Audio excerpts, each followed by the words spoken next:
Afternoon, welcome back to United TV. Latest Manchester United transfer news. We're going to be looking at the story about, is Tonali going to be too expensive? Are Manchester United looking at Alex Scott seriously? There's definitely talks ongoing with Matheus Fernandes as well. And there's a story this morning which we have talked about in the past, and it does keep coming up. And we will look at the stories surrounding Lewis Hall, and he is definitely an option for Man United. So we have also stories this morning talking about Alex Scott again, so that's a slightly different story. And there's a lot of things coming in at the moment, and I think there's a lot of information being pushed about. And I've got a special guest on today, Dylan, who we did talk about maybe like a couple of weeks ago or a week ago about similar stories.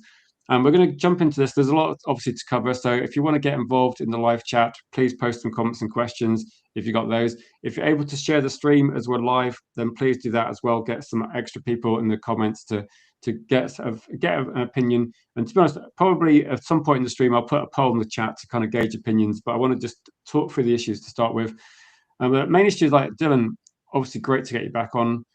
And I guess you've been seeing the news emerging with lots of different stories. And how much Man United are going to spend, again, is like debatable.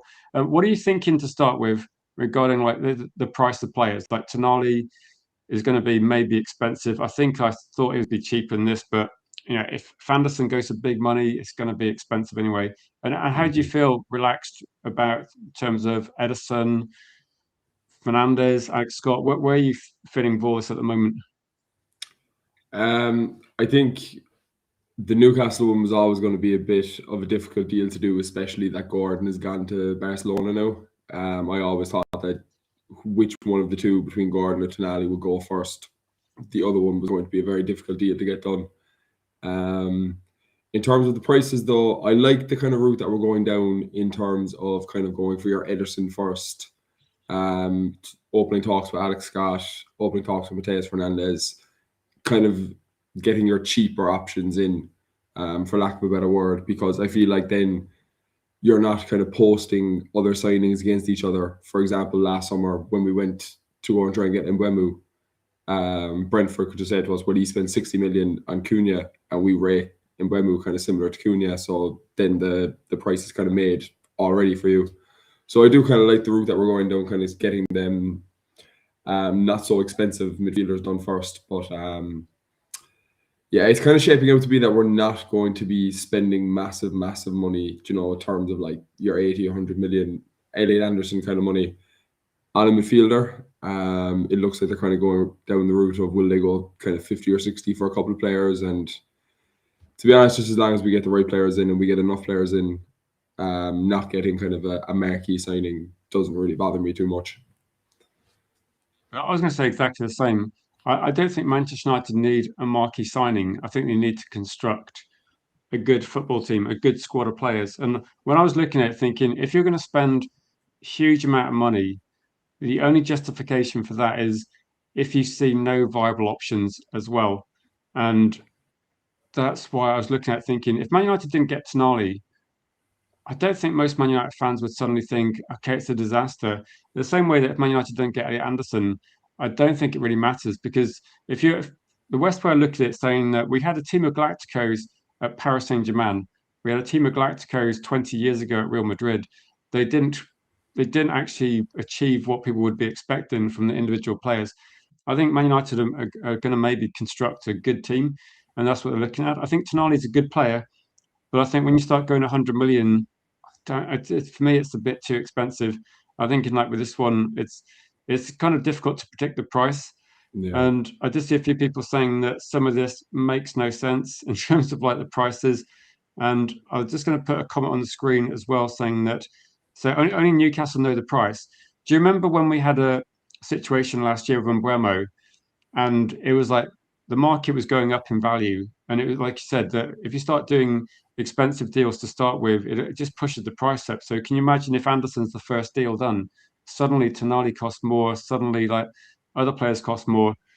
But if you look at doing the other way around, like Hayden Hackney has been discussed, and I think fans are disappointed because he's not a Premier League player, but he might go to Everton. We might be talking about him in a year's time as being potentially a 50, 60 million pound move, like things do change. But how keen would you be on a move for because I have seen this morning, and we're getting some better information now. David Ornstein and the Athletic, and he's saying Alex Scott in contract negotiations with Bournemouth, but it looks like he's going to be leaving the club, and he's certainly one on the short list. And maybe we're seeing that Man United are going to go potentially a bit cheaper and say, look, we don't think Tonali's worth 100 million. We don't think Elliot Anderson's worth 125. And maybe there's actually value in looking at Alex Scott, looking at Fernandes. And how would you feel about those sort of deals? I really wouldn't be against it, to be honest. From what I've seen of Alex Scott, he seems like a really good player. Now, obviously, with Bournemouth getting into Europe and stuff, it will probably add a little bit onto his price tag. I don't think you'd be talking about kind of the bargain deal that you would have been talking about a couple of weeks ago. But, you know, as you said there, like, okay, with Man United going down the route of just building a very functional football team rather than going out looking for marquee names and Galactico names, as we said. So, you know, someone like Alex Scott, he's not your household name, I guess, but he's very well respected around the Premier League. I'm sure we're not going to be the only team in for him.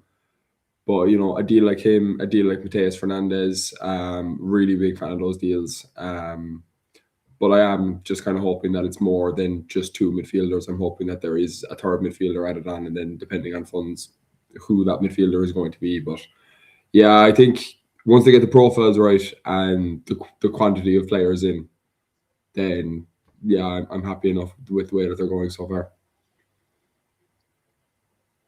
Yeah, there's a question here, and I will have a Newcastle United fan on the channel tomorrow evening, and we might ask him the same sort of questions. The question is going to be, how is Gordon £70 million? Like, I can't answer that question because I don't really rate Gordon that highly. Certainly, nowhere near that sort of price. So I don't know how Gordon ends up costing that amount of money. Tonali 80 to 100 million. I think Matheus Fernandes. I don't think there's any way, but I can't imagine there's any way in which Matheus Fernandes cost 80 million pounds. But again, it's the same as Tyler Dibbling apparently costing 100. It was never going to happen. So no, in terms of this one, what do you think is a sensible valuation for Tonali? Like, I know we were looking at thinking how much it's going to cost, and my initial reaction was I've been kind of jumping into spaces like say YouTube, say Twitter spaces, not just like randomly losing it outside. And I was going to say I've been speaking to people that I know that everyone's got different opinions, but I've been speaking to a few people that have been watching Tonali since the Brescia and like Milan days, and they're looking at what has happened at Newcastle, and they just think Newcastle, the way they play, gets the worst out of Tonali. And I was like going, okay, I can't speak on what he did 5 years ago because I didn't watch him then. But I think there's definitely a lot of indications that Man United, it doesn't matter what the players are doing at say West Ham, Newcastle, they're looking in probably a more focused way than ever and looking longer term than ever. And they've got an idea of what Tonali can bring to Man United, but I think they also have the view that if Tonali costs too much money, they'll just get a different player. And I kind of like that approach, but I don't think we're going to be going all out for any single player. I think any single player we're looking at, we've got options as well, which I think is the first time for ages. It feels like we have got a lot of options.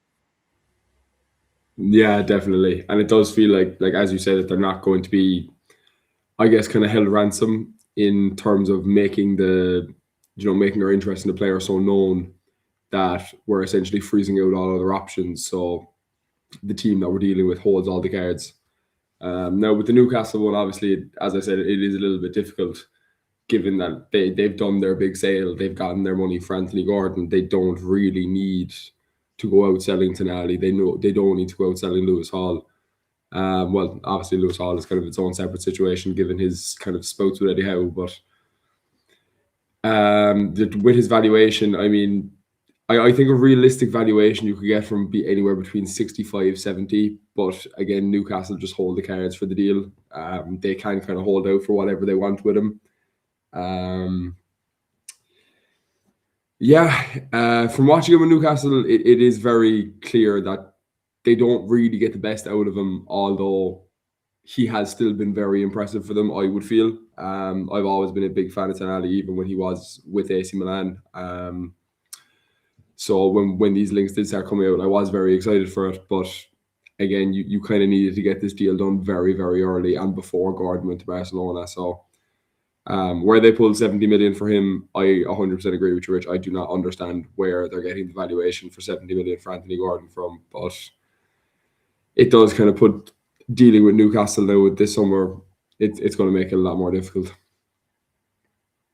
I was going to say, I remember when Manchester United got the deal done for Mbeumo, and then we saw how much money Newcastle paid for Wissa. And again, you could probably say how much money we paid for Cunha and how much money Newcastle paid for Alanga.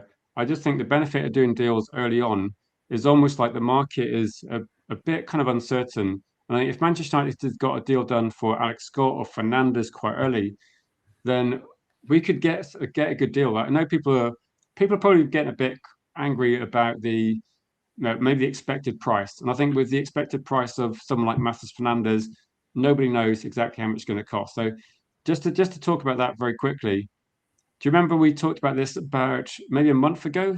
And we were talking about how much is it going to cost, and there was a story that he would cost 84 million, and that was that. To be honest, that's what happens a little bit in terms of like transfers. That the selling club puts on a very high price. Manchester United are saying we want to get him for a certain price, and you think, okay, there's going to be somewhere in the middle. So I think if you're looking at if I was going to guess, I said this like a month ago, and I haven't really changed my mind.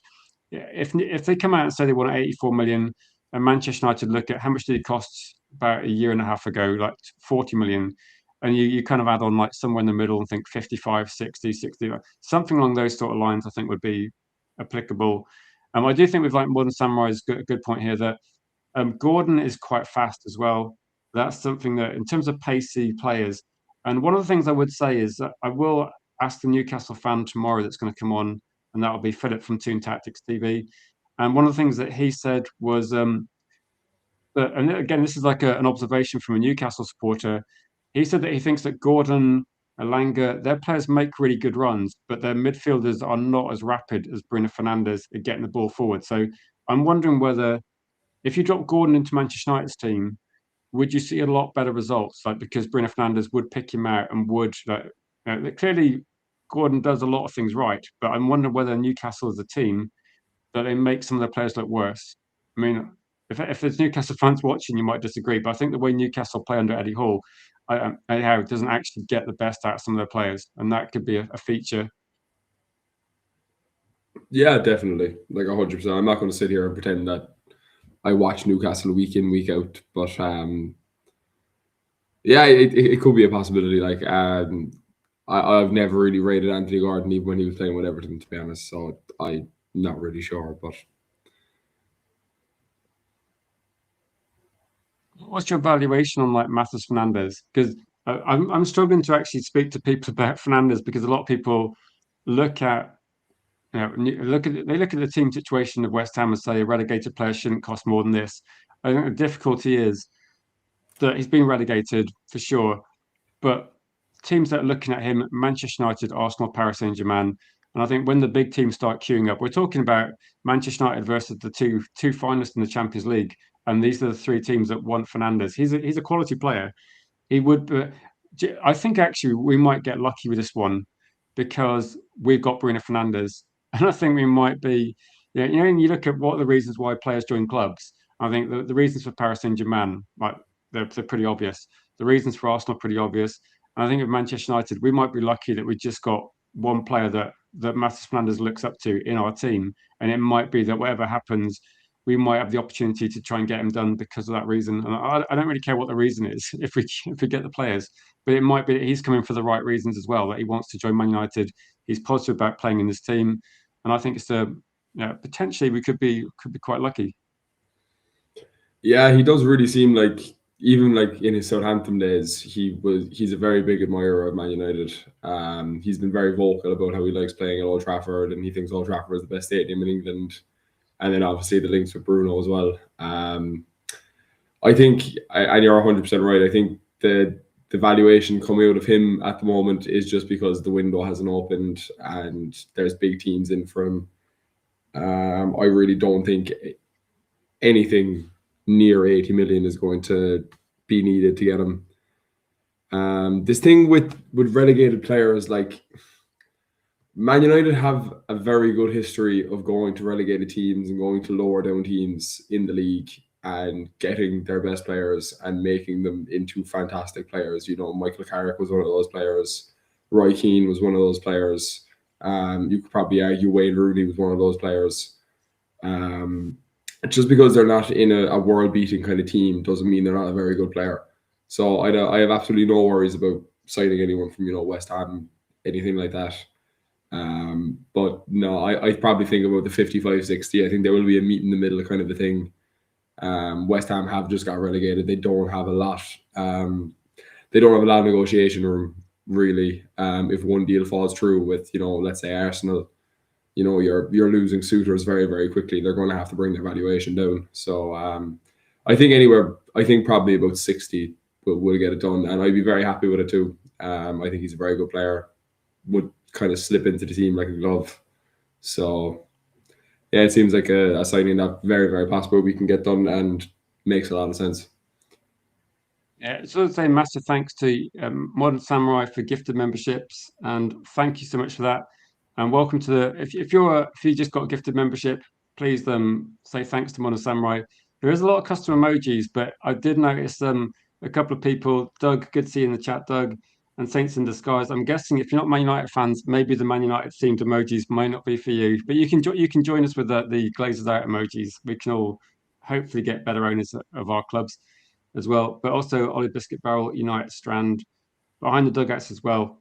Welcome to the membership club. And I was thinking along the same lines as you that I think Matheus Fernandes, that this is kind of my kind of understanding of the way the Premier League is. When you have a team like Nottingham Forest that could have won the Europa League if they hadn't met another English team in the semi-final, and you got Crystal Palace and what they've achieved in Europe as well, I think the Premier League has got. I think you could look at every single team in the Premier League and pick a player out of that team and drop them in the top team in the Premier League. Like you could pick any. You could go to Wolves and find a player that works in Arsenal, for example. It sounds crazy, but it is like that. And I think Matheus Fernandes can get into any Premier League team. I think Alex Scott would be. I watched Alex Scott control the game against Man City. And you're talking about a player that's 22 years old playing in Bournemouth that, to be honest, I didn't know lots about until more recently because everyone was looking at the menu. So I think the Premier League it's gone a bit weird because it reminds me a bit of Serie A in the late 80s, where you had all the top talents in Europe pretty much going to one league. And I think if you take out like Bayern Munich, probably PSG, Real Madrid, and Barcelona, I think that all the talents in the Premier League. And I agree with Modern Samurai that Matheus Fernandes could start in probably most teams, like Man United certainly. I think Liverpool maybe if they're getting Wharton, they're going to have a very good midfield. But I think other teams definitely fits in as well. Do you know what I was going to say? That when people were talking about Hackney, the way I look at Hackney is I was just thinking like financially. If you take a player from the Championship that costs £30 million, one season in the Premier League, they're like 50 million. Yeah. And there's been so many. Do you remember Wharton at Blackburn? I don't know if I knew you then, but I remember talking about Wharton at Blackburn, and people were saying, "How much did you get him for?" I honestly can't remember how much Crystal Palace paid, but it seems like it happens every single year, and at some point, people have got to look at it and go, that these are good deals. Like they're almost like low risk. I can't think of any examples where a player's gone in that sort of circumstance where people have been talking about them and actually not been a good signing. Mm.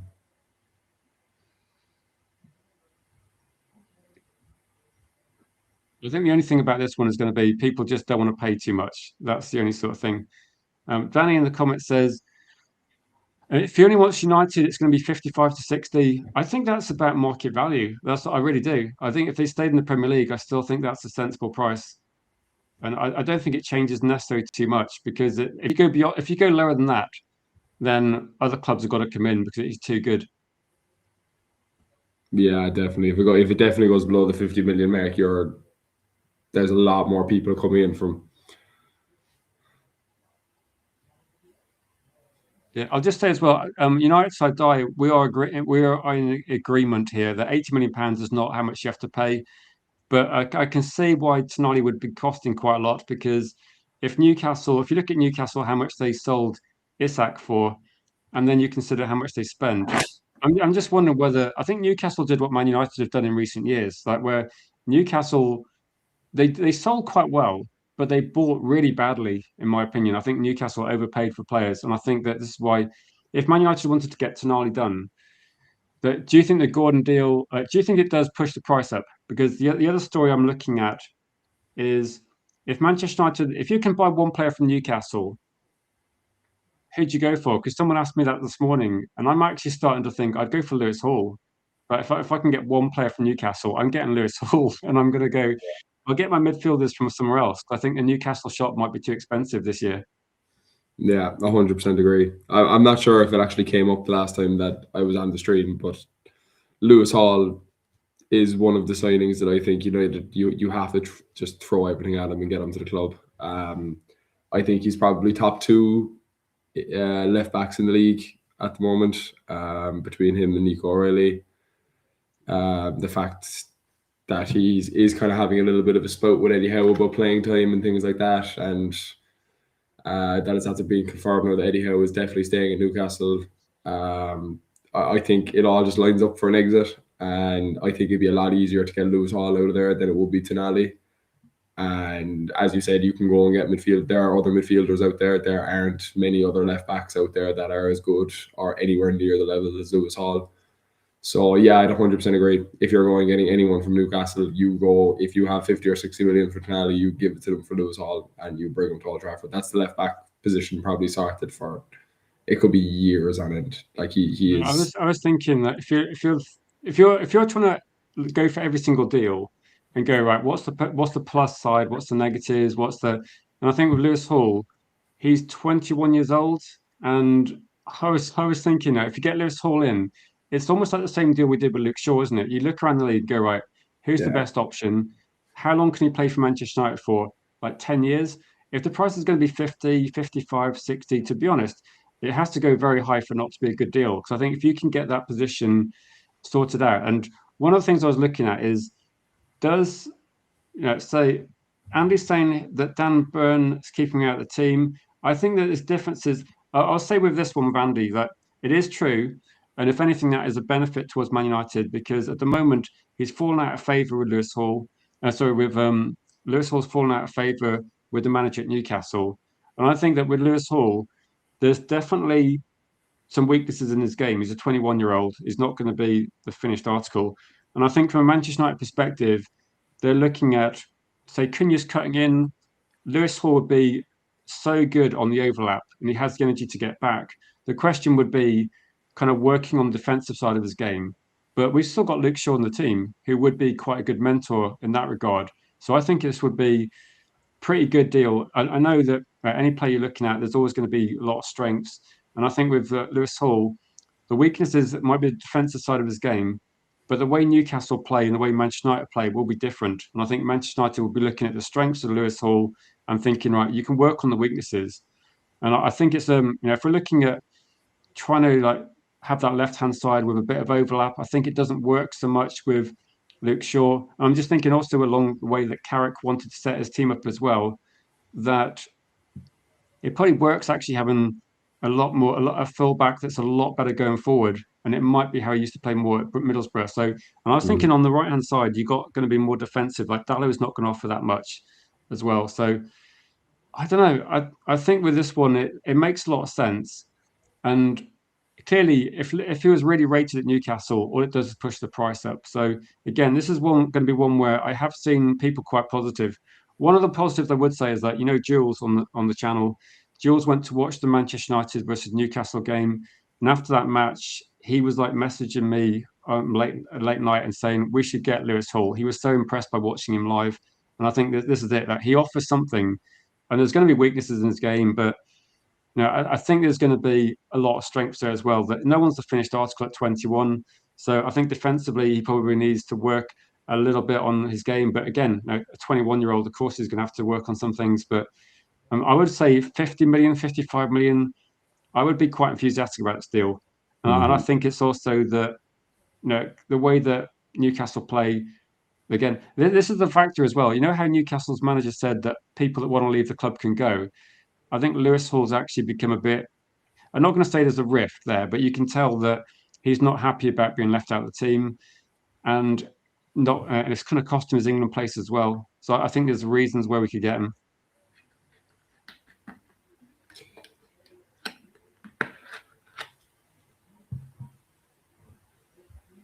Would you be how would you feel about Lewis Hall then for like if it costs more than 50? I'll go for a few of the chats as well and say what people are thinking. I think it's fine, to be honest. I think 55, 60 million, I'm very much okay with it. I really, really like Lewis Hall. I've really liked Lewis Hall since he was playing with Chelsea. I just think he has the potential to be an absolute world beater of a fullback. And as you know, you can kind of see it, the market for fullbacks kind of all over Europe, really. It's not even just in England. It's quite skint. You're kind of looking at your, you know, if you want to go European, you're looking at your Nuno Mendes, you're looking at your Alphonso Davies, and then there's probably a big kind of gap in quality before you get to the next kind of, you know, your Lewis Halls and your Nico O'Reillys, I guess. But yeah, I just think players like this, when they become available like this in a like kind of a specialized position that we've struggled with for going on and off 4 years now, I think it's a no-brainer, really. I think you just go get him. You pay your 55 or 60 million and you just bring him to the club. As we said, you know, he's 21, 22 years old. You're looking at a decade of top-level football out of him. He's only going to get better in the next couple of years. Yeah, it just seems fairly foolproof to me, to be honest. The positives are there, aren't they? The positives are obvious. Like, I think the negatives are going to be he will get so scrutinised at Manchester United. But I was thinking that again, he's not going to have to start every single game. This is about talking about getting him. Well, we still have Luke Shaw because like, Luke Shaw will be here next season. Lewis Hall will be a great person to come in, and then when Luke Shaw eventually moves on, hopefully, like we've got a young left back to come through, and we might have like two quite good left back options that are quite young. So, but no, if he's going to be north of 50 million, and I did see a few comments that I had a look at, was Jim was saying that you can't overpay, and I think that's true. Like you don't want to overpay on certain players, but he does said that, Jim said that some Man United fans they talk about transfers like they're paying for it themselves, and I think yeah, you got to accept that you're going to have to pay a decent amount of money. Like Yeah. we're not going to go to Newcastle and go, we need your best players. Do you mind selling them cheap? Like that's not going to happen. I think that people, it's difficult, isn't it? Because if you've been a football fan for a long time, all the transfers are expensive these days. So it's almost like if I think Alanga's too much money, and I think we can get Alex Scott for slightly cheaper than Alanga, then I just go, okay, Alanga, right, Alex Scott, and you look at and go, okay, it's just how the market is, unfortunately. And it's just like, I do kind of draw the line at 120 million. If I think like you could get a player that's similar for 40 million pounds cheaper, like for me, there's no justification spending that sort of money. But one of the things that I think Jeff said this comment as well, that it's not going to be, it's not going to be that Newcastle will not want to sell all these players now. That's the fact that Newcastle will they'll sell one or two players, but beyond that they don't want to sell Tonali really. They don't really want to sell Lewis Hall, but they will sell them if the price is going to be that they can. They have to get a price which means they can then certainly invest in the squad and get. They need a bit of cash in the team, don't they, as well? Yeah, see that is obviously going to be a big stumbling block with anything to do with Lewis Hall or Tonali. It's just like Newcastle have done their big sale already. Obviously, there was reports just before the end of the season they kind of needed to generate somewhere within the realm of 100 million. They have 80% of that already got now with Gordon, so they do hold all the cards when it comes to any bit of negotiations you want to do. Tonali especially, I think Lewis Hall is a lot more of a realistic one. Obviously, he's had the issues with with Eddie Howe. He's been left out of the squad for a couple of weeks. I'm 90% sure he didn't get picked for the England squad for the World Cup. And I'm sure he will probably feel some part of that is down to not playing the last couple of games of the season. Does he hold some resentment towards Eddie Howe for anything of that? We just don't know. But I feel like there's so many question marks where he kind of falls in the rankings of Newcastle that you can go and get him, and you could get him fairly, not massively expensive, but with Tonali, then it's just very much like he is the starting number 8. He'd be a lot harder to replace. Sorry, not harder to replace, but I think if United were going to go in for that deal, it'd be a lot kind of later. So they wouldn't have as much time to replace him, is probably a better way of putting it. Obviously, they have Dan Burn, they have Livramento for left back, so you kind of get away with it a little bit maybe for a year if you have to. But yeah, it just seems like Lewis Hall is a lot easier. It makes a lot more sense, and it would sort out a position for a long time. Yeah, Modern Samurai listed a few people we got at the club, and I was going to go through the list and say, well, Malacia is just he's gone now, isn't he? Contract expired. I think Leon was signed with. No, I think Leon's going to be like another couple of years at least before we see him. He was signed with like a long-term project for quite cheap money. I think Harry Mass did okay on loan with Sheffield Wednesday, but I think he's been getting injury issues and doesn't seem ready. I think the problem we got is Leon's not ready. Harry and Mass probably isn't ready. Malassia's gone. Luke Shaw's too old. It feels a bit like we've got like one extreme or the other. We've got like the guy we've had for a decade, and then we've got people that aren't quite ready. And I think Lewis Hall kind of bridges the gap quite nicely because if it does work out, just having like a year with Luke Shaw and then him plus that maybe a Mass can do it, maybe Leon can do it. Maybe we have to buy someone else at some point, but we could be looking at if Lewis Hall can play significant games. I think it's going to be potentially a good option as well. Definitely. I could say, I think with this one, my thought would be that he was dropped for tactical reasons as much as anything else. Like it's not necessary. Newcastle have different reasons for having different players in the team.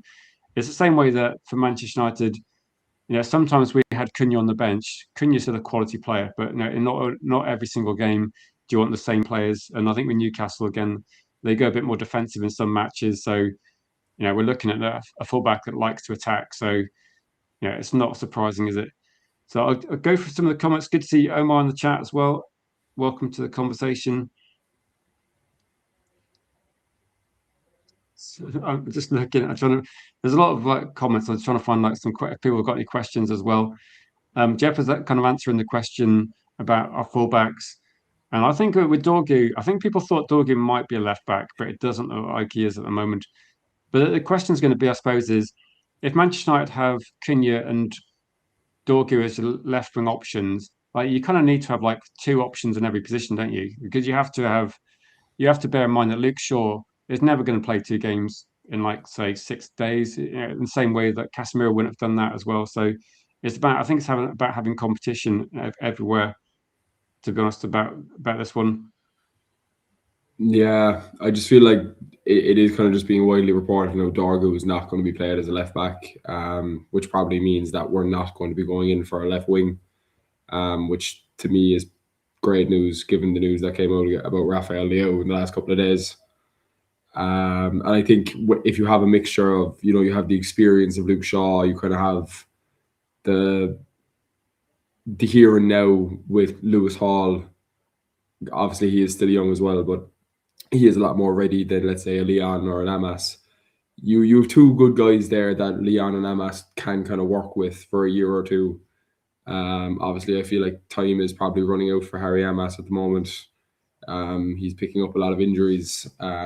He was picking up a lot of injuries even before he went out on loan. Leon does kind of seem like a fella who is kind of almost there to get the push to the first team. He kind of been a little unlucky with injuries as well, but having someone like Luke Shaw and then a Lewis Hall, we're kind of hoping to go very deep in 4 competitions next year. You probably need 2, if not 3, including a U-team player in every position. So I have no problem with bringing him in, letting him kind of be the main left back, letting the younger lads kind of learn off him and Luke Shaw, and then you kind of have a good staple kind of base there for the left back position for a couple of years. Yeah, I think Leon was like when we signed Leon, I think that a lot of people were, depending on what you read, some people thought it was going to be, I know, quite like kind of fast tracked, but I think the idea was going to be that it was always going to take a couple of years because he played in South America. He just had to adapt to the quality of the leagues we got as well. And I think also, a few things that happened at the club haven't made it easy to transition from the academy to the first team either. So I think a lot of things that we might be in a better position next season where I think the first team is actually playing better, so it might be easier to go through. I saw a couple of points about Alex Scott and saying that I think this is probably the difficulty I got is that people are talking about what's going to happen next season, and a lot of people look at Agarto, look at Casemiro, and see like flight replacements. The question I've got, this is kind of difficult to predict. Do you think Manchester United are also signing players with the mind that maybe we're going to play slightly differently? Maybe we're going to play a team that doesn't have Bruno Fernandes in it. Like if we're going to play 55, 60 games, maybe Bruno's not in every single game.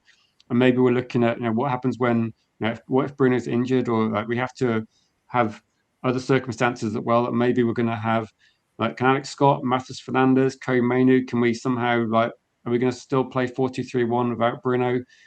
I think there's going to be a few different options, and I'm quite excited about that. I think that maybe Michael Carrick, the way we play next season, might not be the same either. Like we might have more options because Casemiro, as good as he is, he's he's not going to be as mobile as other players. So I think it does mean Man United can play a bit differently. Like we got more recovery pace in our midfield than we had last season. Hopefully, I think with Ineos's kind of transfer policy, it does very much seem like it's not fitted towards, let's say, Ruben Amorim, or it's not fitted towards Michael Carrick specifically. It's more fitted towards a style of play that they see United playing over the long term, regardless who a coach is. Obviously, picking the coach was a very big impact in this, but I think one of the reasons why they have stuck with Carrick is because, kind of given his style of play at Middlesbrough, it's very, I wouldn't say it's very similar, but you can see the similarities between an 08 kind of Man United team and a free-flowing Middlesbrough team when they were firing. I think I'm kind of just hoping that they have that vision in their heads, so they're signing players that can fit over a multitude of tactical ideas. So, as you're saying there could be games where, we're playing a League Cup game and we're looking at kind of a 6 and 2/8 in midfield to kind of do a lot more of controlling the ball. It could be a case of we're going away to the Etihad or we're going away to the Emirates and it's going to be transitional counter-attacking football. And I think that this is in their heads when they're looking at these targets, and that a lot of these lads can kind of do a lot of different jobs around the midfield. So yeah, it doesn't have to be like options. Like that's the kind of thing that I like about football. That I saw a couple of comments that said that we need to get specific, like a specific CDM. This is kind of my view. I was thinking, what if Kobe Mainoo is our CDM? Like, what do you want from a CDM? And for me, it's like somebody that makes very good decisions. They have to operate quite quickly. They have to make the right decision fast. They're competent in possession. They don't give the ball away. They don't panic, and they're not flustered in any circumstance. I think Kobe Mainoo could be our CDM. That I think it's quite good in duels. I'm just going to go for this one. Massive thanks to Modern Samurai for the super chat. He says, what do you think is our biggest position gaps and what would be dream picks for those positions? Also, where would you like to see us perform best? League, Champions League, FA Cup? And yeah, please don't forget to drop a like and subscribe if you're new. So good question. I think, okay, so we'll go with the first part. What do you think is the biggest position gap at Manchester United? I think you have to say the midfield, really. I think that's the one position where we are just skint completely. Like I was going to say that we haven't got a midfield, have we? We got Kobe Mainoo and Ugarte. It's just watching from the sidelines. We have to get some teammates. Yeah, I think if you want to kind of go outside the obvious route of the midfield, I think the left-hand side, for me personally, is one of our okay. So midfield's the biggest position gap, and left back. You're saying, who's your dream position then? To answer the second part, so I think we both think midfield. See, it's hard with midfield because as we just kind of said that like we're going for kind of, you know, there's some 6 targets in there, there's some 8 targets in there. So I guess it kind of depends So shall I what tell you your what my dream ideal. would have been? My dream signings, if budget was not a constriction and I was looking at Man United, my dream signings might be Elliot Anderson to start with because he does everything. He's like very mobile, wins like back possession. He's like quite good on the ball, and he's just a high energy midfielder. And then I do really like Bawardi. These are kind of not sensible ones, but they're kind of like dream idealistic ones. And I'm thinking like, who else do I like? I don't mind Belieber, but I think too many might be one of the players because he's just played at such a high level. But Mm. I think there is going to be unachievable because for a start, that too many doesn't want to leave Real Madrid. But I think those would have been ideal picks. I think realistic picks, I'd go for Matheus Fernandes. I think he's probably the best value for money if we can get him for a sensible price. And I think Alex Scott is actually quite a good deal as well. So I'd be happy to go for Fernandes, Alex Scott, and to be honest, I'd be half in mind to like potentially go for like Belieber. It might be controversial, but I think he's got a high ceiling as well. And if you got 4 young midfielders, I think it'd be exciting. It might not be the most sensible thing to do, but who would you go for out of interest? I think if you're looking at kind of a dream signing, transfer budget isn't going to be an issue. I would love Valverde. Personally, I think he's the best number 8 in the world. I think he can do any job you really need him to do. And to be honest, after the whole Tchouaméni thing that happened with them a few weeks ago, I thought there was a little bit of a possibility coming that we could go in and put in No, a cheeky bid for him. how do you get a player out of Real Madrid though that doesn't want like they have to want to leave, don't they? And Yeah, it must be difficult. I think that's the only way you do get a player out of Real Madrid is if Real Madrid don't want them or if the player wants to leave. I don't think it's the pinnacle of football, really. Any player in the world can imagine themselves playing for Real Madrid. So if you're a player happy and settled there, I think it's nearly next to impossible to go and get a man out of there. I do really like Sangare as well. Now his price will probably be fluctuated a lot throughout the summer, but I think he'd be a really good deal to go in for kind of later in the transfer window if we have 2 midfielders already gotten.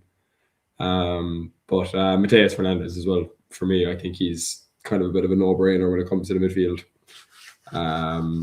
Yeah, just with the price, with the quality he is, I don't think you're getting much better on the market than him for what you're paying. So, yeah, I'd agree. To go first, say United side Dyson, I think we need centre back and full backs because say we leaked goals. I think I think the way I look at the team as well, I do agree that we do need to actually not leak so many goals, and that's definitely a sensible point as well. We do need to make sure we don't concede as many goals. I think that in a weird way that Man United went through most of the season with not a lot of defensive errors, and I'm just thinking that if we can control games more and we can improve midfield, I think that we can. I think we'll concede fewer goals. Like if we can control midfield and control games that way, I think we concede fewer opportunities. Like, so a lot of it was long range shooting. There wasn't many defensive errors, and there wasn't really many goalkeeping errors. That it was probably just letting people drive through our midfield too easily. And I Yeah, think that's something that we can address with better midfield signings. So it's tricky, isn't it? And Moda Samurai would like Anderson. Yeah, Anderson is like the all action player, isn't he? I think if you're looking at Edison can kind of do what Anderson does, but it doesn't. But he's doing it Serie A, so it's obviously not quite as comparable. So Larson, Hackney. I don't mind Hackney actually. Mendes against Arsenal, he was really good, like really good option. I yeah, think he was just like a machine, wasn't he? Just up, he's like Cafu. Um, who do you like as left back then? Because I'm kind of being the more people that I know that go and watch Newcastle and that are coming back and telling me that we should get Lewis Hall, and I'm just thinking it's hard to kind of look past it at the moment. And I think that also you got that benefit of he's already playing in the Premier League. 50 million doesn't sound crazy money, so I'm kind of actually okay with spending that amount on him. yeah. I'd 100% agree. I think if you're going for a left back, I think the only two options that I'd be going for would be either Lewis Hall or Juve from West Ham, and I think they're quite similar in terms of where their strengths and weaknesses lie. I think it probably just depends how much money you want to pay. Because I think you probably get Juve for a lot cheaper given West Ham's situation. But I think they're both very strong attacking fullbacks. They both love to whip across in. They both love to get down the touchline. And I think both of their weaknesses do come when they're trying to get back and defend. Yeah, So that's what people say about Juve. I think Juve and Lewis Hall might have the same sort of weaknesses, that their strengths are obvious. And I think with Juve, people are saying that they like his crossing. That's one of the factors. yeah, his forward ability. I think the first time that I kind of picked him out was the African Cup of Nations last winter. He was outstanding for Senegal. I thought he was very, very good. And then he kind of just brought it back with him to West Ham. He was a lot more kind of their attacking threat. Now, obviously, it's very difficult in a relegation battling side because you are kind of asked to go up and down a lot more. You kind of be hoping at a team like Man United, he's doing a lot more attacking than defending. But yeah, I think the dream kind of the A tier signing would be Lewis Hall. I think you go all out and get him, and if you can't get him, I think Juve would be a good backup option for left back. Yeah, I think Juve could be. I don't know what valuation it'd be, but you looking at, do you reckon like 25 million? Like, is it going to be?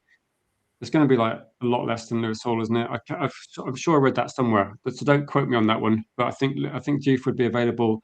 I think I saw something similar. Right, it was kind of between the 25-30 million range. Yeah, I guess. Yeah, maybe we're one news article away from like double deal against West Ham. To be honest, I think it's a lot. The situation at Newcastle, Lewis Hall seems like better value for money than Tonali. That's what I'm looking at. Unless Newcastle cooperate. So I wanted to answer Bilal's question as well, saying, do I think we've given up on Belieber? I think Manchester United. Do you remember when probably shortly after I met you, I think we were talking. Maybe it's or maybe a bit before. There was that situation with Brantwaite where Manchester United were offering like 55 million or 60 million pounds, and we were seriously like looking at putting in a second offer. And I think recently, I think he's done his hamstring.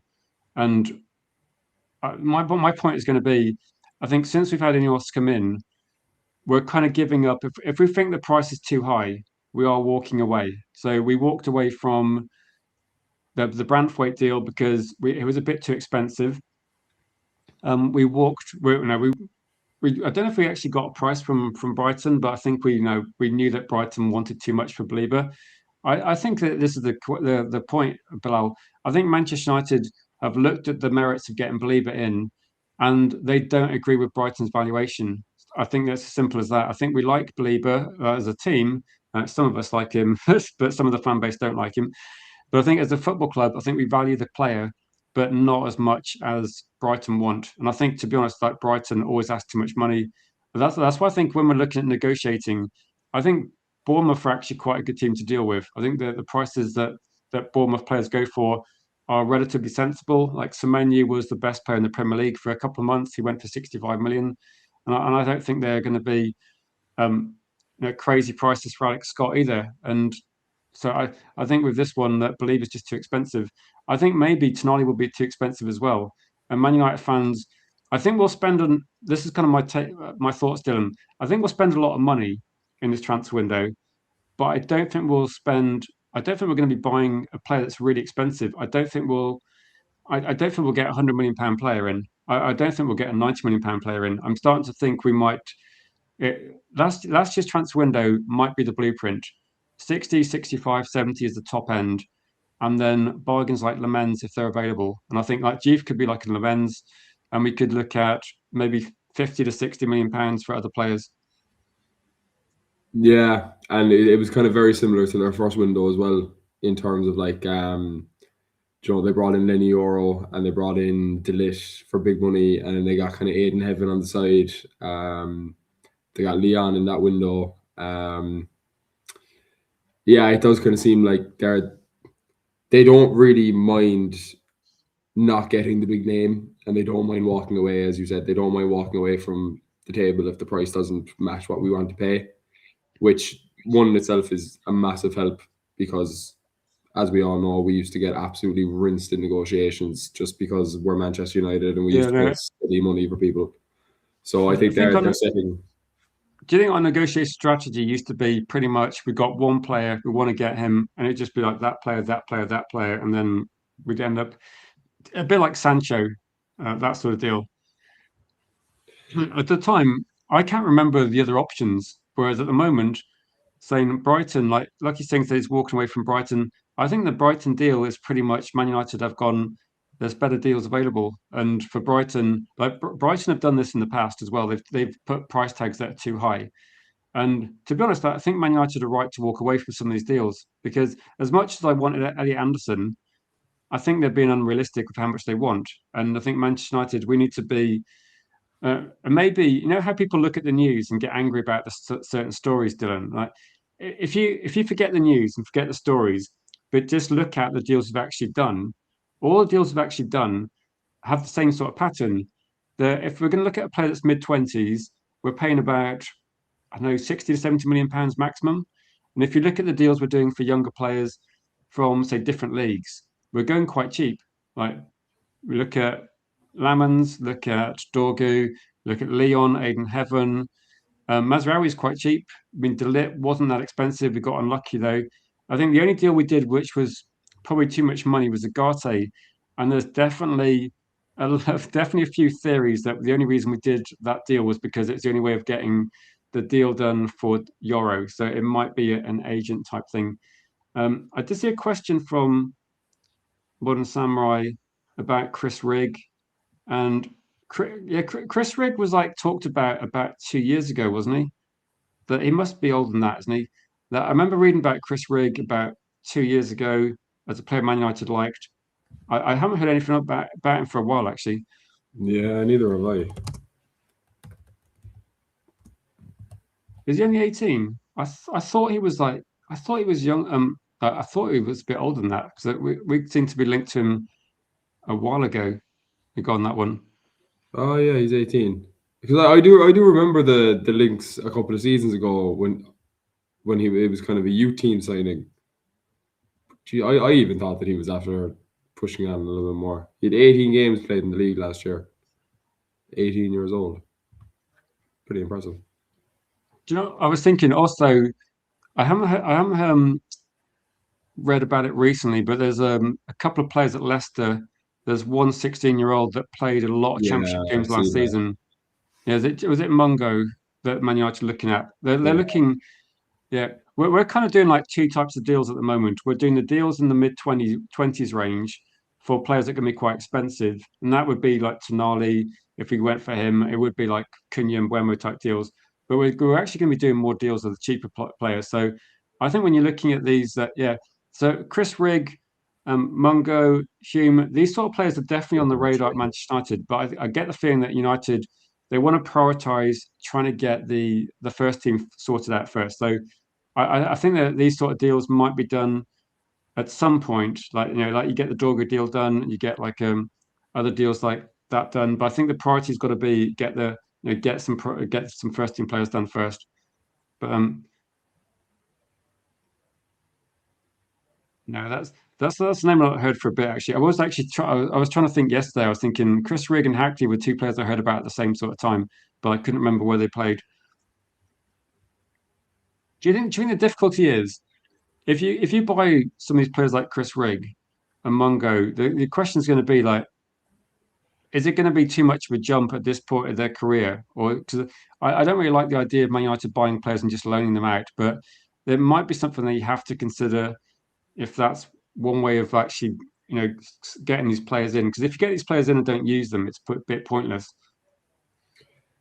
Yeah, I think there's a very fine line, I think, between bringing in youngsters and embedding them in early and then bringing in, someone, let's say, like a Chris Rigg, who is very freshly 18 years old or just turning 19 years old. And yes, he's had a season with Sunderland in the league, but it's a lot different, playing midfield, the Stadium of Light all year and playing midfield at Old Trafford all year.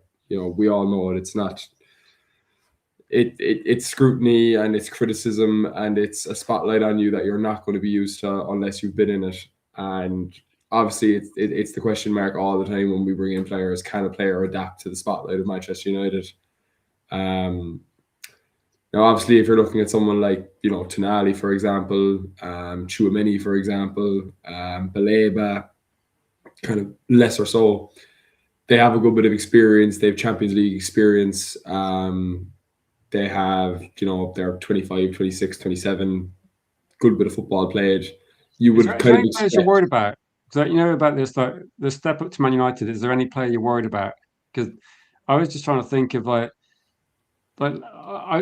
said this a few times. I'd not really heard of Lamans too much before we signed him, so I was kind of like, let's see how it works out. And I was so surprised by how not how well he did, because obviously obviously he's got a good skill set. That's why we signed him. I was just impressed by how composed he was. It's like you dropped him in. It's like he's done a kick around with my children. The way he arrived at Old Trafford and just stepped up and looked, he looked like he belonged. It's weird, isn't it, to think that Mm, there's a huge amount of pressure on players, and I think Man United maybe this is why we're not interested in Belieber quite so much. That it could be a lot of factors, and I'm wondering whether they look at it and think, it's a, how you look at the numbers and the figures and the stats and everything. I think there's like a mental side of football as well that's very difficult to maybe analyze unless you're interviewing these people.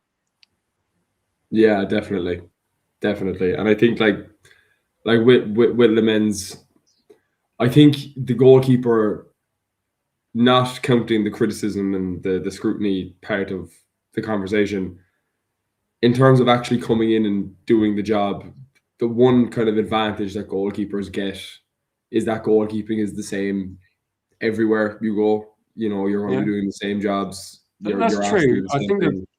I think that the quality. I was thinking the same thing. The only thing I would say is that you've got Holland. You don't get Holland in the Belgian league, and you don't get Isak in the Belgian league, and the quality of shots should be higher. But no, I take your point though. It's one thing that is like it's not a speed thing, is it? It's like a different skill set. It's kind of hard with goalkeepers. I'm not an expert on Mm. goalkeepers, but I'm just happy we got it right. I just want to say thanks to Mono Super Samurai for the super chat. He's got a good question here and said, "Do we see any of the academy products breaking into start 11?" So I've got a few views on this, but I'll get your view to start with. He's listed like Fletcher, like the Fletcher brothers. You got Collier, you got Gore, you got Chidobe, Fredrickson, etc. I mean, there's a lot of other people that you can mention as well. Anyone you see breaking in? There's usually one, isn't there? Like one per year. I think Shea Lacey is probably one of the first names that is in line to get a good bit of time. I mean, he's playing in a position where we are quite depleted at the moment. He can play both wings. I'd have no problem seeing him kind of be the rotation option for the left wing. Obviously, the right wing is kind of a little bit more established, but after that, I think we are kind of all just waiting for JJ Gabriel to come out and make his debut. Yeah, there's him. How did I forget him? Yeah, I think that's just. I think that's the next big thing now coming out of the Man United academy. We are just going to be. Is he 16 in October? Does he get eligibility in Yeah, he October? I can play think. some games. I know somebody that was saying that they expect him to play some games because Manchester United are going to want to make sure they keep him. So they're wondering whether there's going to be some sort of, I think he could potentially be good enough, but I think physically he's going to need a bit of it's going to still be a bit of an adaptation time. But I'm Yeah. wondering whether he's going to get some League Cup matches or something. Do you know what I was going to say? If I'm going to guess, I think Lacey's a great shout because we saw Lacey looking promising off the bench. I'm wondering whether Lacey gets loaned out. That might be something. But I saw that there's a couple of two stories. One is Fletcher's been called up to the Scottish team. I can't Mm, remember who was it Gilmore was injured, I think so. yeah. So Fletcher's been called up, so that's fantastic for him if he gets to play some matches in the World Cup. That's obviously fantastic, and maybe he's going to be one. I think JJ Gabriel is one where he might play because Man United want to make sure they keep him. So I'm wondering whether JJ Gabriel will play for those reasons, possibly.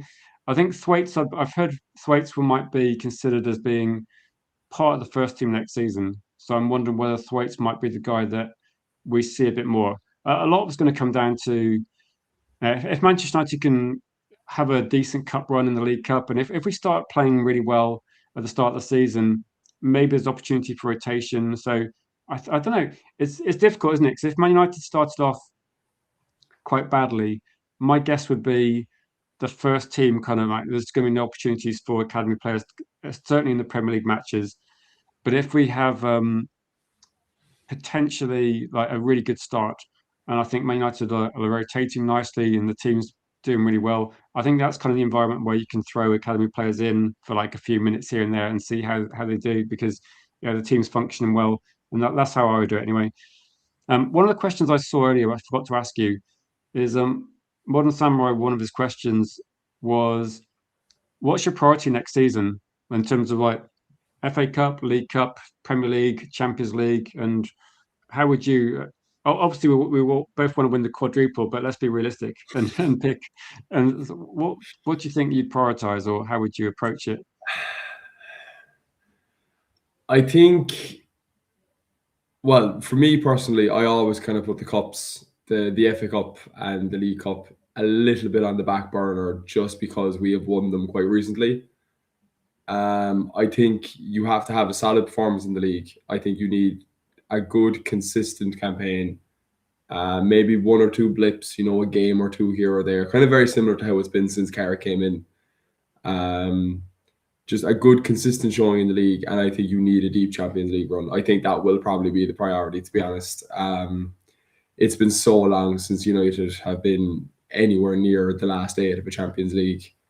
And with the extra revenue you get now, the extra games, I just think it's so important where we are right now. We're building a good team.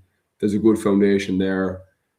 A deep run in the Champions League could kick you on another bit. It could fast track a lot of things in terms of the players you can attract and selling the project players and whatnot. So I'd probably say the Champions League. I think you'd be hoping that you could get somewhere between kind of last eight, last four would be amazing. But yeah, that would be my priority anyway, kind of quarterfinal Champions League. So I was going to say, for me, the Premier League is something where we've got to make sure we maintain the level in the Premier League. Right, we've got to make sure that we finish at least in the Champions League positions every year, like from now on. Like we can't be dropping down, and because that hits revenue, but also it does create the idea from players looking from the outside in about whether they want to join our club. Is you see an inconsistent team performance. But I was thinking in terms of like the cups, you start the Premier League season, you're focused on the league. When it comes to the League Cup, I think we can like hopefully if Vitek comes back as backup goalkeeper, we can sell him like okay, you can take the goalkeeper position in the League Cup, maybe like in the Champions League, possibly depending on like the fixtures, and you can look at the I want to see the League Cup as an opportunity where maybe we do play out a strong team. I mean, we go for some experienced defence, but maybe we can look at giving that as an opportunity for academy players. I'm not saying we throw loads of academy players in, but maybe we can have quite a high academy presence on the bench and get maybe one or two starters, possibly depending on how it's going. Like maybe someone like Lacey could start one of those games because he's played a bit around the first team and looked quite competent. And I think it could be an opportunity as well to get minutes into new signings as well, potentially. And I would look at making sure that every single Premier League game we've got close to our best 11 at least at the start of the season, because you've got to make sure you get points on the board, try and stay as high up the league as possible. Secretly, I'd like to win the FA Cup, but I would hope we go strong in that competition. And I do appreciate that it's probably not a team priority, but I hope we do try and win something like that. I think the Champions League, I'm honestly going to be quite bullish in this one. I'd be surprised if Man United don't get to knockout stage. I think we'll definitely get through that. The question is going to be, how does the team match up against Paris Saint-Germain? I think people would be scared of that sort of fixture. I would be enthusiastic about that. I hope we do play like a Bayern Munich. Like, who are the best teams in world football at the moment? Like, we played Arsenal, and I think we found a way of beating Arsenal, and Arsenal got all the way to the final. I think bring on Paris Saint-Germain. See, the only way the team improves is if you play a team that's better than you, and you evaluate your weaknesses from those games, and you work out where you need to improve. So I think if we played Paris Saint-Germain, I'd be looking forward to it. I know it might not go well, but I'd be enthusiastic about it. Yeah, no, I 100% agree. I think the only way that you can really bring the level of your team up is playing teams that are at the level you're aspiring to get to. And I think it's one thing that we've missed for so long. You know, even when we had our little group under Ten Hag, when we got grouped, the Bayern Munich game, the two Bayern Munich games, you just get so up for them because there's two European giants coming together in a game, and you just really miss it. Like, you really, really do miss it. The Champions League song in Old Trafford, and welcoming PSG or Barcelona or Bayern Munich or Real Madrid. But it like, again, in terms of actually improving the squad, I think it's a no-brainer, really. I think anyone who's kind of been involved in sport growing up, you're always told the only way you're going to improve is playing better players, or playing with better players, or playing against better players. And it rings true in kind of every level of sport. The only way United are going to get up to the level of PSG is going and playing PSG and putting in performances against PSG and evaluating how far we are or how close we are. Yeah, I think a good priority needs to be put in it. All right, yeah. I'm looking forward to it as well, because we haven't been in the competition for what feels like forever, but the competition has changed so much that now it's not going to be like a home and away game. You're going to play 8 different teams. So I think it's going to be a really good test, because you're going to play against some teams where you're going to be expected to win, and they're going to be maybe a low block, and it's going to be a difficult, potentially go to some tricky away grounds as well, where you're going to get a very enthusiastic away crowd, and that's going to be a good environment. But you're also going to play some powerhouses in Europe as well, and you're going to have some massively high-profile games as well. So, so not excited for Bodo Glimt, but Bodo Glimt are a problem team, though, aren't they? That was kind of what I was thinking in the very back of my mind. Like, there will be some games like that where, if you go away to them, they got a really good record. Didn't they do some Italian teams? Didn't they knock out Inter or something? Was it Bodo They knocked Glimt? out Inter, they knocked out Borussia Dortmund, and they beat City, and they beat Atletico. Yeah, that's. I think. I'm assuming that. Okay, I don't know much about Bodo Glimt, but I'm assuming that a few of their players were being poached by now. That I'm sure that they put themselves in the spotlight. So I don't know whether they can do the same next season. But didn't we play them? Like, didn't they? They lost to We Spurs. played them in what would have been Amorim's first home game. Yeah, the It Europa was League. 3-2, I think. It was 3-2. And they caused us trouble that night too. Like, they really did. And they were very, very close to beating Spurs in the semi-final of it that year too. They've been on the up for a good couple of years now.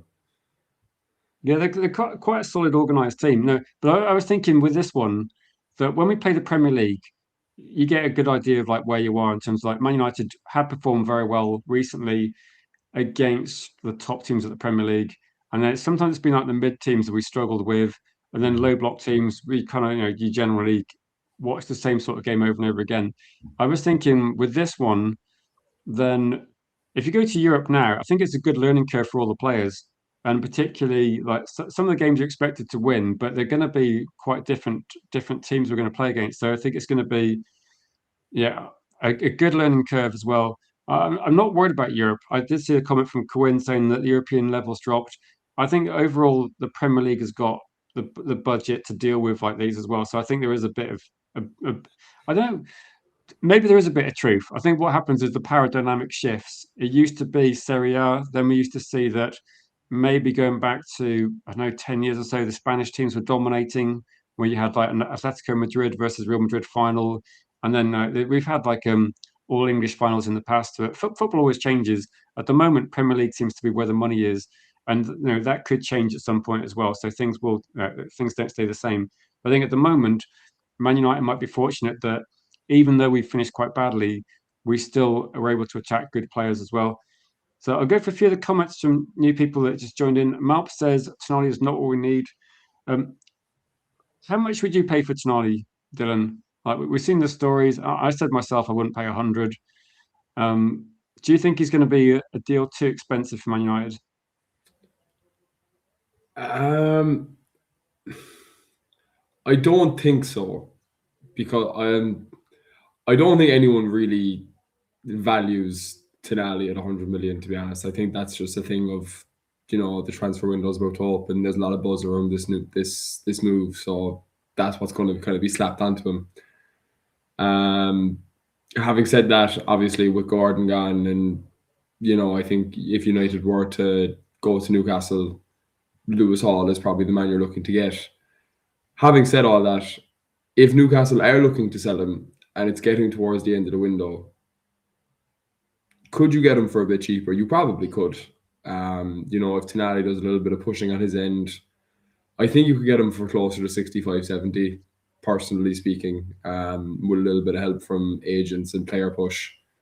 But again, it's just a deal that Newcastle has all the power in it, so it's a hard one to call.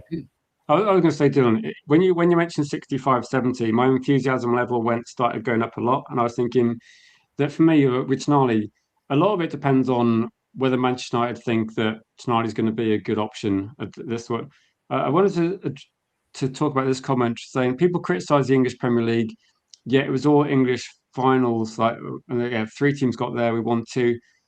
Then, do you think that this is kind of my thoughts regarding the Premier League.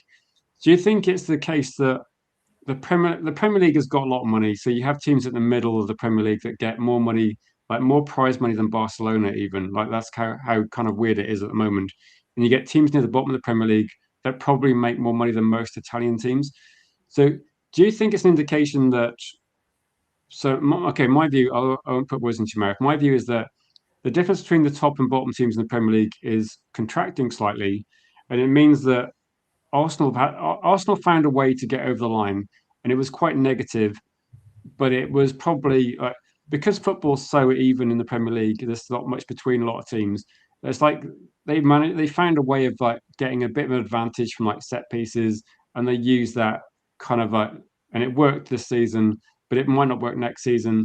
And it's now Man United found the same as well. West Ham was a very difficult team to play against. They got relegated. So I think when you then drop these teams into different competitions, they look really good. But when you put them against each other, I think they just neutralize each other because they've all got good players.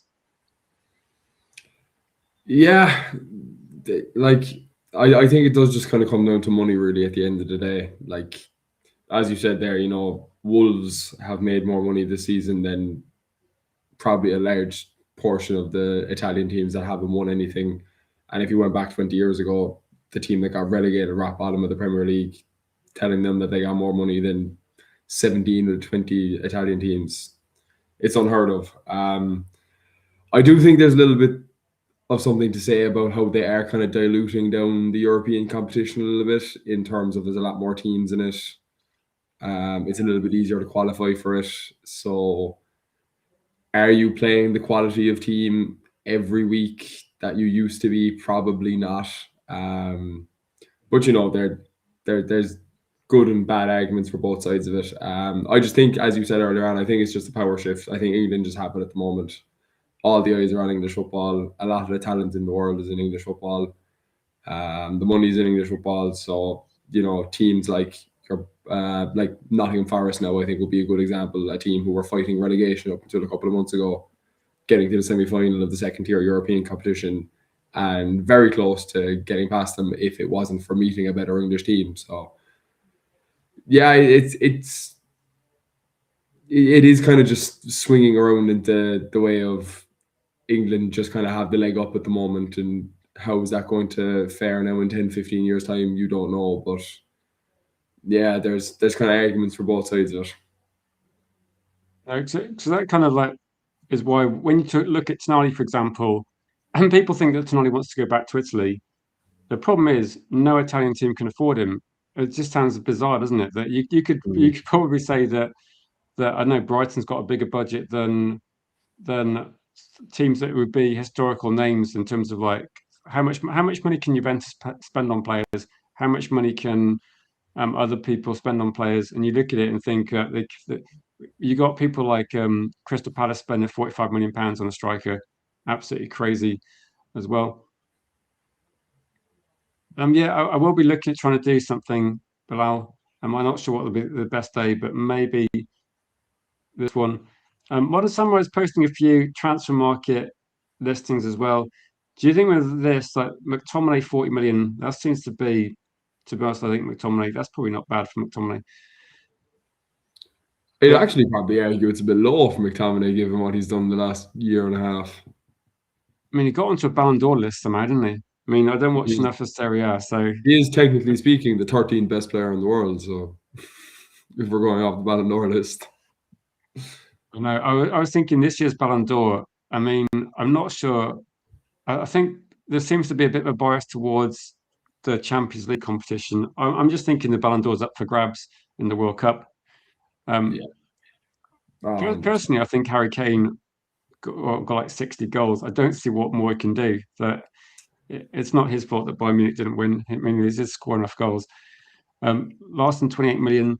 That do you think with this one that it just goes? I think with transfer market valuations that I think what will happen is that things in football move quite quickly, and one thing I'm seeing now is a trend where if a player's 30 million, then instead of being like 35, 40 million in a year's time, they become like 60 million. There's almost like this massive hike in terms of like how much players cost. Really crazy. No, if I do a corner show, it will be like a sensible time, Bilal. Uh, when it was a 4 hour calling show, I did spend about an hour just kind of like this, going, okay, just listening to people arguing about Rashford, and I thought I just don't want to talk on this subject. So I was kind of a neutral one for this one as well. Yeah, no, I think with this one that there's definitely the difficulty with transfer market valuations is that clubs are there's loads of money coming into clubs really, really quickly, like in terms of how much money people are going to get into the club. And that's why I think that you've got but you know how when house prices started going up crazy, and you look at a price of a house and think, why would I pay that? It needs so much work, and they're thinking, yeah, because in 2 years' time it will be worth that. And you think, bloody hell, people, you're getting nothing, and it's like Man United would pay if we bought Elliot Anderson, we're effectively just gambling that he's going to be one of the best players in the world in 2 years' time because that's kind of the money you're starting to pay. So I think it's very difficult to guess that to find value in this market. I think it's quite hard. So I think United have done quite well with some of the deals they've done recently. I just think there's so much more exposure to players now. Like if you go back 15 years ago, there's very few people outside of Man United who would know who JJ Gabriel is. And now he's one of the most talked about youngsters in the world, and he hasn't even made his debut yet. Just things like that. I think it's very hard to get a player that's going under the radar now because anyone who does any bit of they have any bit of potential about them, they just get pinged kind of straight away, and you're talking about them, and we all know them, and then valuations get set upon that, and the cycle kind of continues. Yeah, I wanted Harry Kane about 4 years ago, and the experts on YouTube told me he was injury prone, and I was he's not injury prone at all, but I think he must have missed a couple of games about 5 years ago, and people were, you don't want Kane, he's too old, he's past it. This was about 4 years ago, and I was like, I don't think he's past it. He's getting like 25 goals a season and about 15 assists. He's been a world class player for a while. It's just taking him to go to a different team. If you drop Harry Kane back in the Premier League, he's still just get a load of goals. Maybe not the money as he got, but he's just a quality player. He's probably going to get scrutinised loads in terms of whatever happens at the World Cup. But maybe I think Harry Kane might have to win the World Cup to get it because you know how it is against certain players. I think Harry Kane just whatever he does, people won't value him for some reason. It's crazy. Um, John says Tonali's got Champions League experience. He won't be doing anything in the World Cup, though, will he? We do need to get Tonali. No, what do you reckon then? I'll put a poll in the comments because I do like to do a poll. What's the best option? Alex Scott, how much is Alex Scott going to cost, do you reckon, to compare him with Tonali as a one or the other? Like 55, Would you get him for 50, 50, 60? 55? Yeah, I'd probably slap about 55 on him.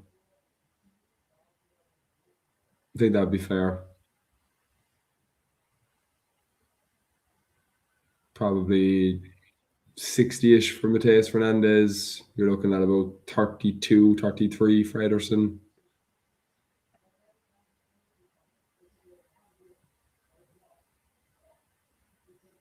Yes, maybe. What do you reckon is a sensible valuation for Tonali? like a sensible one, because if you're a Newcastle fan, it'll be 100, but if you're a Man United fan, it's got to be a bit lower, isn't it? I think 70, 70, 75 at a push would kind of be what I would be paying for him. And I think if you can get the negotiation down towards that kind of the deal, I'd have no problem United putting the green light on him and bringing him in. But anywhere past 75, I think you are really overpaying.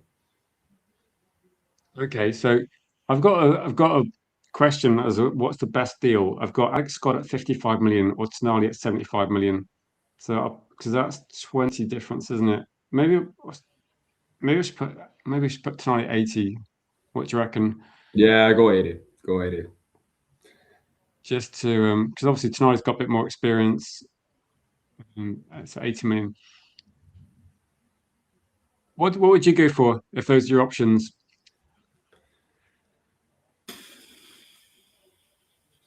I'd probably just inch it towards Alex Scott because I really want Lewis Hall. That's probably the biggest factor in my decision there, to be honest. I think in I'm terms of like, thinking the same thing.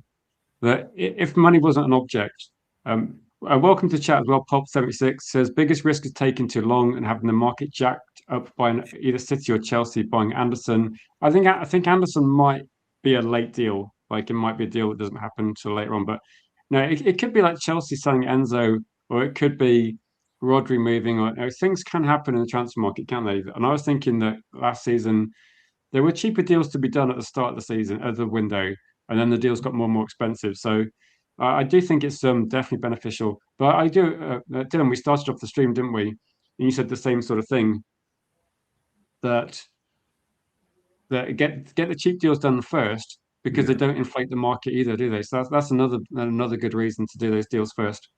yeah, and it's a good way of just going around the kind of the hurdle of, well, you paid 55 million for Alex Scott, and we think Tonali is a better player, so we want 90 million for Tonali. Things like that, which I think probably was a big reason why we took so long to get him when we were over the line last year, was because they were kind of matching it up against Cunha, and since we got Cunha done so fast, it was just night and day between the two of them. But yeah, going around that, get your Ederson deal done, because by all accounts, I know a lot of it has kind of gone cold over the last week or so, but by all accounts, it's going to be even less than the 35 million that was reported. If you can get him in for that, I think it's a great signing. And then that kind of becomes your benchmark for the signings. Then, we got a good deal for this midfielder, so we kind of want to continue getting our good deals. It gives you more of a foothold in negotiations, I think. Yeah, I was trying to pitch the prices at what I thought was maybe somewhat realistic. Like I don't think you can get Tonali for 65. I was just thinking that in terms of my guess as well is that Man United might spend a few hundred million this summer. Again, players will be sold, and so my kind of the way I was looking at it was, can we get three midfielders for about 150? If we can we spend 50 on a left back? That's 200 million. Can we spend some money on a backup striker or a left wing option if that's what we want? Because that seems what the club is looking at. Could we get some defensive options as well? And I think about 300 million would be enough to get that deal done. Clearly, like with midfield, we might spend more than that. It might be like 170. But I think we can do most of these. I think we can do a transfer window where most people, like myself, Dylan, and people watching would go, oh, okay, that's actually quite good. Because most people are very worried that Man United are going to mess it up and make it impossible for Carrick to do anything. Yeah, no, it does. Yeah, this is kind of a bonus deal. Like the we've been talking like quite a long time about what's the priority, and midfield's clearly the priority, but left back is another factor as well. We've only got one left back at the club. We might play 55 games. I mean, what's the maximum games Luke Shaw can play? It's not 55, is it? I think he really pushed it this season with the 40. If he even played the cup games, I can't even remember. But I really don't think Luke Shaw is going to be playing anywhere near the amount of games he played this season. I think we all kind of know at this point when there's an international competition coming up, he does tend to seem to get magically fit and he can play to a very good level. Now that he's after missing out on it, I don't think he's going to hold the same level that he is this season, just personally from past experience with him. So I actually would say that left back is up there with one of our top priorities after the midfield, to be honest.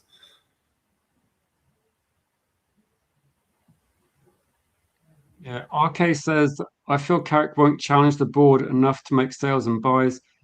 I'm not sure if I don't know. I think with this, I'm not sure. I think Michael Carrick's working with them rather than against them. Like Yeah, I think Michael Carrick is the way that the club is. Like it's not the same as Alex Ferguson. He's a manager. Michael Carrick is effectively in charge of the coaching side of it. So, in terms of pushing, I think Michael Carrick will be consulted, but I don't think it's the same way as Alex Ferguson pushing. Because I think Alex Ferguson was more like probably the sporting director in modern yeah. football. So I think Alex Ferguson would be pretty much doing what Barada Wilcox are doing. And I just think those days are gone. Really, to be honest, I don't think you're going to go to any real. I don't think you're going to go to many clubs around Europe now, and the manager or the head coach is going to be calling all the shots. I just don't think it happens anymore. I think maybe taking out Pep, it doesn't really happen. You have a team above you who are in charge of that side of it, bringing in the players. And as we were talking about before, I really just don't see them bringing in players specifically for Michael Carrick or bringing in players specifically for any manager that we have. I think it's very much just for the squad and for the way that we want to be playing, regardless who's in charge. I So agree. I agree. That's how it should be. Do you know what I was going to say? I remember the massive calling show we did that people were talking about, and it was like a really long show. When the show finished, we were talking behind the scenes for like too long. It got really, really late. But I was talking to Indiana, who knows quite a lot of scouts, and we are talking like Alex Ferguson used to go and watch players. Like he used to go and like want to see it with his own eyes. So the scouts say, you got the data, you got the scouting report, and Alex Ferguson would be like, I want to see this guy. So he'd go and watch him as well. So it's a completely different world. And there's definitely some managers will go by data, some will go by the kind of the eye test, but a lot of them they've got to consider a few things as well. So I don't think Michael Carrick can push signings because the signings are being made by the data team, the scouting information, the opinions of like Wilcox Barada, the people that analyze the scouting information as well, the people that analyze the data. There's just like there's so many different people involved. Michael Carrick is one of those for sure because he's in charge of the coaching. So again, it's like the Michael Carrick will have some say, but he's like I don't know 10% of the process, and it could be like data maybe like 25% of the process. The opinions of Wilcox, Brada, and I don't know other people might be like 15 to 20% of the process. It's literally yeah, it's a group effort, isn't it? So if we get it wrong, we can blame everybody. Apparently, actually, can I just say one thing as well? I read this morning that in terms of like the overall sort of where the responsibility lies, apparently Wilcox is the person where most of the responsibility lies with. So the decisions made is a group decision, but I think he's the most senior person in terms of that. So I think Vavell was, I thought Vavell was probably key to that, but I think Wilcox might have overall slight say as well. But if anyone's got any final questions, I know Dylan will have to head off in a second, and I can't remember actually. Is it like 10 minutes you got, Dylan? Is that about it? yeah, about 10 minutes. So about 5 10 minutes of questions. Massive thank you for the support to Modern Samurai as well. I think also when Dylan came on, Modern Samurai, fantastic support. Really appreciate your support in the channel. And people that are watching as well, if you can share the stream, then as we try and grow back the channel from what it used to be a year ago, that'd be really appreciated. Is that if we're going to pay north of 60 million, so the player needs to be world class. Otherwise, purchase a couple of players up to 50, so we've got options and depth. And do you think that that's kind of what I was thinking of when I was kind of thinking to myself before I set up this stream? I was thinking that Manchester United's policy is if you're going to spend crazy, it's got to be like a Wayne Rooney or a Rio Ferdinand or a Jaap Stam and I don't see. Can you see any names in modern football you'd break the bank for? I might say like north of 60, too many for me would be one of those players maybe. Um, yeah, Chouameni would be one. Valverde would be one. I mean, you're going into the very upper echelon kind of tier of players here. Yeah, Like, I think, like, let's say now, for example, you're looking at forward players. Rafael Leao is on the market. You'd probably get him for about 60 million. Your next kind of best player after that, your next kind of level of winger after that, you're probably going to your Kvaratskhelia and you're going to your Olise and your Dembele and you're going yeah. north of 180, 200 million for those players. So, That's what I was thinking. Like for me, it's Dembele, Kvaratskhelia. It's not Unai. It's not. And I guess it depends. I haven't watched much of Diamonde, but if he's as good as like people think he is, then maybe he would be one. But again, that feels a bit risky. But no, there's some players that I remember watching Wayne Rooney play for Everton, and I was just like, there's only been a few players in my lifetime where I've gone, you've got to get him because if we don't get him, we're going to have to play against him every season, and he's going to be a monster in the Premier League. And I remember when we got Ronaldo, and I was like, wow, we got so lucky because it's like a Thierry Henry, isn't it? You just get one of those players, and then if you play against them, it's a massive problem.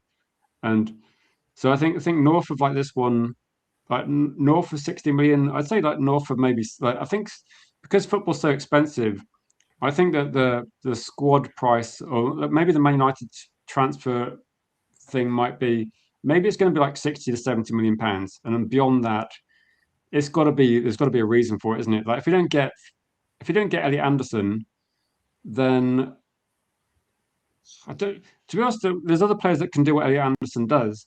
They may not be as effective, but I think in time, Elliot Anderson can have a dip in form. Fernandes can improve because he's a bit younger. I think you could look at maybe 4 or 5 players that are roughly the same in 2 years' time, and they cost 40 million pounds difference. Like, mm. what does that Elliot Anderson do at an elite level that Fernandes or Alex Scott will not be able to do in a year's time or 2 years' time? And I don't think there is anything. Yeah, it's kind of like the kind of money ball tactic, I guess. Are you going to go and pay 120 million for Elliot Anderson, or are you going to pay 60 million and 40 million for two players who can do exactly what he does? It kind of depends what way you want to look at it. Like, and of course, as we said earlier on, like that 125 million, you're banking on him to be the best midfielder or one of the best midfielders in the world in 2 or 3 years' time, and a dip in form, change of manager, an injury could change the whole trajectory of his career. So, you know, it does kind of, you're kind of going along the path of, well, will we go cheap and guarantee it, or do we go big on potentially the next big thing? So I'll go for some. I'll do some rapid questions for 5 minutes. I don't want to because I didn't. We'll have to go then, and we'll finish the stream. But where was the question? The questions I was looking for. One was like urgent position. So we'll go for these quite quickly. So our case says urgent position, what's needed, and I think for this one, I think midfield player, and I'm not sure midfield anchor because I think Koemanu can do that. So I think apart from midfield, I think backup striker for me is a backup striker is as important as left back, and I don't know who we get. So um, I don't know. I can't answer the backup striker question because I'm not sure who's available that we could go for. There doesn't seem to be a lot of choice. Backup striker. Lewandowski is available. But no, I was thinking that if is there something wrong with the modern football situation that all the backup strikers that are out there are either 38 or 19? Like where Mm, are the where are the mid-20s strikers? And I don't know. Mateta might be the middle ground. Lewandowski, I think he's too old. Like he's got to be too old, isn't he? Surely. yeah, he's 38, Creepy Junior 38. would be the one to go for if you could get him. It'd be too expensive, but Creepy Junior would be one. Yeah, Oh, yeah. I was also wrong about Elise. Um, maybe Elise. Let's can Elise do it back in the Premier League? Probably, but no, he's really kicked on. He's incredible. He's a great player. Welcome in the madness. Have we given up on acquiring Elliot Anderson, or is he still on the table? I think Man United have not given up Gregory, but they're realistic that they need to. Yeah, realistic. They need to probably. We can't wait around, can we? Like we can't. Can you imagine if you went to a shop and said, "Look, I'd like to buy this product," and they go, "Well, we're not sure if we want to sell it to you." You go, "Well, I kind of need it by next year." At some point, you just have to go around and get someone else. Like if Elliot Anderson does want to go to Man United, just tell us, Elliot, so we can move on with our lives, and then we can just buy someone else. Yeah, I think that the big thing is that he has made himself so available to Man City that is there really much point of pursuing a deal with a player that quite obviously doesn't see you as a first choice? And that was such a big thing the last couple of transfer windows that I don't think they're going to shy away from it again. Yeah, if Kripke was a sensible price, I'd get him, but I don't think he is. Lewandowski is done, says Jeff.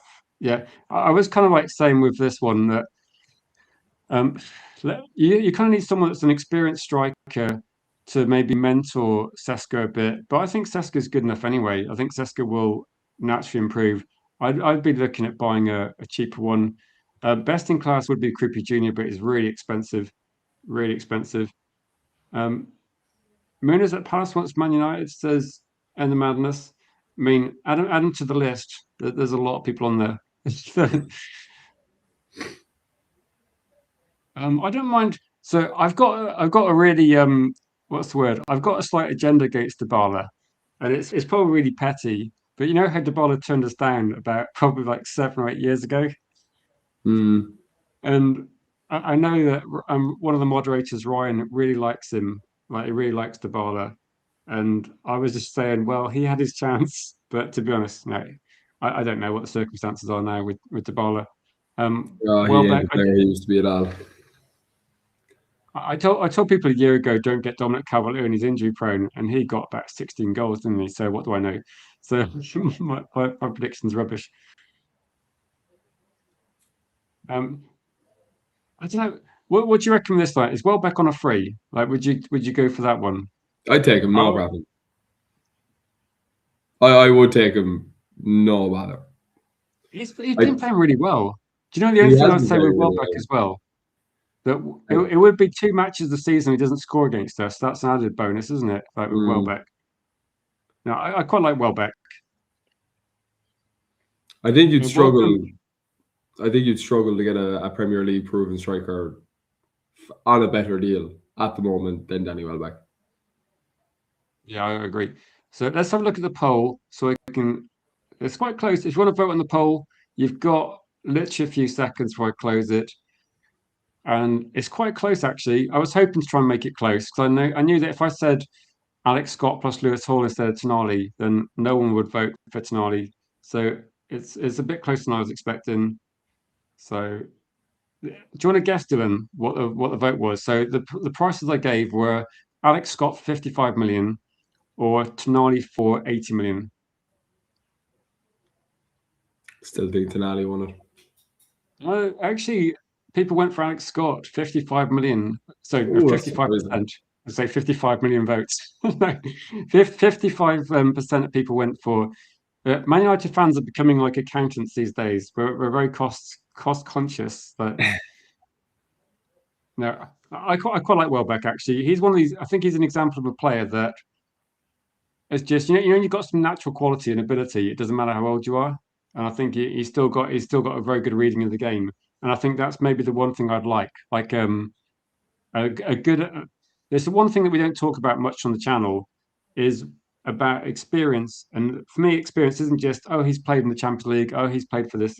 It's about just kind of knowing what to do, like positional awareness. A lot of the and Mm. reading the game and understanding of the position and understanding of the requirements and just kind of tactical intelligence. I think Danny Welbeck's really good in that one.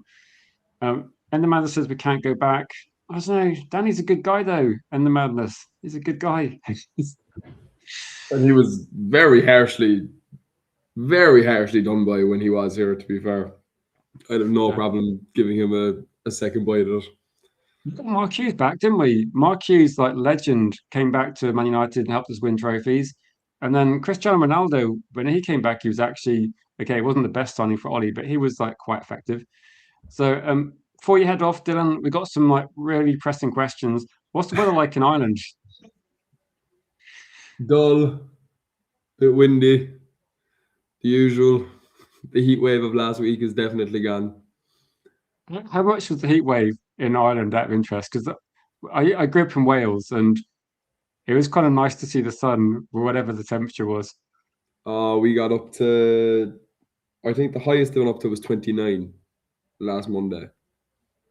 I don't know That's that it pretty hit good 30 actually. where I am. It hit 30 in other parts of the country, but it didn't hit 30 where I am. I think it got to about 34 right here, and I was like, the first day it was quite nice. You have a barbecue, you enjoy it. Second day, it's like, oh, come on. Like, Yeah. the problem was the room I'm in. Then the sun faces it, and I haven't got blinds done yet. Like, I need to get some blinds in this room, but it's kind of like a low priority room, so I'm only using it for like streaming and like it's my music room essentially. But Mm, it's kind of a low priority in terms of like the house aesthetic, and it's just like the sun heats it up all day, and I come in here at night and go, oh, it's like a sauna. Um, yeah.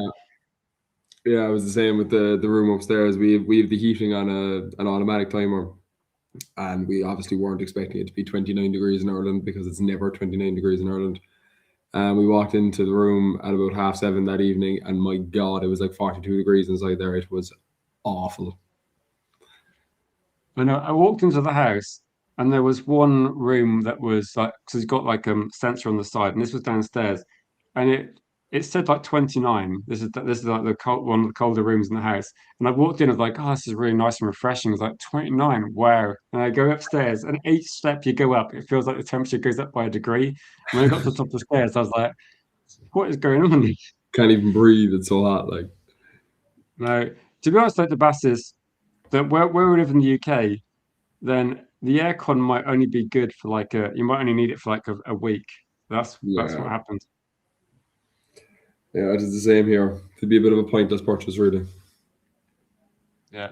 No, you probably just as like needing to buy like snow gear as well. It's like Yeah, when it snows, when it snows and this country seems not prepared for snow, and people go, right, we need to prepare, but it only happens like every few years. Any final points you want to make on anything, Dylan, before we wrap up? But as usual, massive thanks for you coming on, giving up your time as well. It's really good to speak to you, and it's always interesting to hear your views on the news. uh, not really, to be honest. I'm just kind of quietly confident about where we're going with the transfer window for the summer. Kind of just hoping to see a deal or two done before next Thursday. That's kind of my only hope now for the next week. Could we get one or two fellas over the line before the World Cup starts, and probably a bit of a cooling off period then as the World Cup kicks on, and we'll be back then. It's kind of end of July, being linked to every single player that had a good World Cup, and we'll go from there. I know. I was thinking that in a weird way that I'm kind of this is a different one, but I'm hoping that Agate has a good World Cup or looks good in the World Cup, and maybe for some reason we get actually decent money for him or at least get a Mm, deal done. So yeah, exactly. Yeah, cold tax. No, I was going to say one positive thing though is I had three barbecues in a week, so you never know. That might be our only summer, so we have to take advantage yeah, of these things. I'm hoping actually to use the metaphor. I'm hoping Manchester United are as proactive and as instinctive as we are as like British people, where they go, all right, sunny, quick barbecue food, let's get it done. And I'm hoping Man United go, oh, Fernandes relegation, cheap deal, get it done, and we could be like all happy. But yeah, we're going to wrap up tonight. I will be live tonight. I'm not sure what time. It depends on news, but it will just be myself. So it might be like a 7:30, 8-ish start. I'll have to try and plan something. But Dylan, thank you for getting involved as thank you for having always. me. Pleasure as always. And thanks everybody for in the comments for supporting the channel. And massive thanks to Modern Samurai for the generous super chats in the stream. And we'll be live probably about 7:30, 8 o'clock tonight. And thank guys, have a great rest of your day. It's about 22 degrees here, just for people that are interested. And I hope you're having a nice day where you are. I hope the temperature's good. So then, guys, take it easy, and we'll see you